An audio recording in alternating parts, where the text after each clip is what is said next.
Hello, my name is Dominic Cancilla, and I will be doing my patient this week on a 24-year-old male voluntarily admitted to our detox unit for withdrawal from benzodiazepines.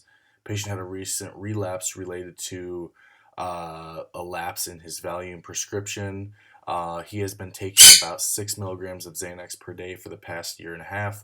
Patient is also prescribed Suboxone related to a history of opiate use disorder.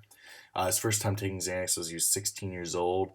Per his report, he was hooked ever since. A patient had a period of sobriety from Xanax. However, he required a long-acting benzo of Valium to prevent withdrawal. The goal was to taper off. Once patient was tapered off, he began using Xanax again. He then admitted himself to our detox unit and got another prescription for Valium to taper off of. That was the goal, or that is the goal. His behavior is suspicious, however, because he refuses to give release information to a Suboxone clinic that he sees up in Michigan. He does get drug tested at this clinic and is believed that he wanted a prescription of Valium to account for the benzos being in his tox screen. He does not have any evidence of a personality disorder. He is going through FRAxis 3 benzodiazepine withdrawal. His most recent CWA score was 1, so he is doing better. He received 1 milligram of Valium this morning. As far as psychosocial and environmental factors, he has not disclosed much information behind his addiction, which reinforces his theory, our theory about manipulation. Patient has a history of poor compliance with follow-up appointments as well, and it's to the point where he refuses to pick up the phone or log onto the computer for a Skype call. I gave him a 60 for Access 5 and moderate symptoms and moderate difficulty in social and occupational functioning. Quiet, good boy.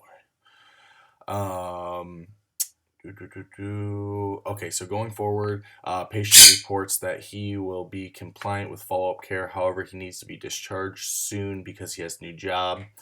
His main focus was getting his Valium prescription upon discharge because he knows if he misses a dose, he will go through horrible withdrawal immediately.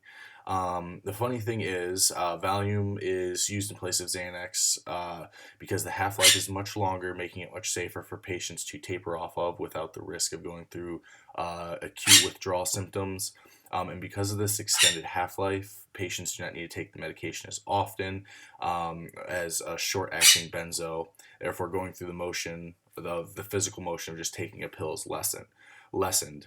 The more frequent a patient goes through the motion of physically taking something, the more an addiction it could be reinforced. With this case, it's an example of providing supportive care when needed, but unfortunately not having the ability to force someone to be sober. This reinforces it is the patient's choice to stop drug abuse, but regardless, it is important to communicate that services such as detox are always available for support for these patients, and we will openly accept them regardless of multiple relapses. And that is my report. Thank you.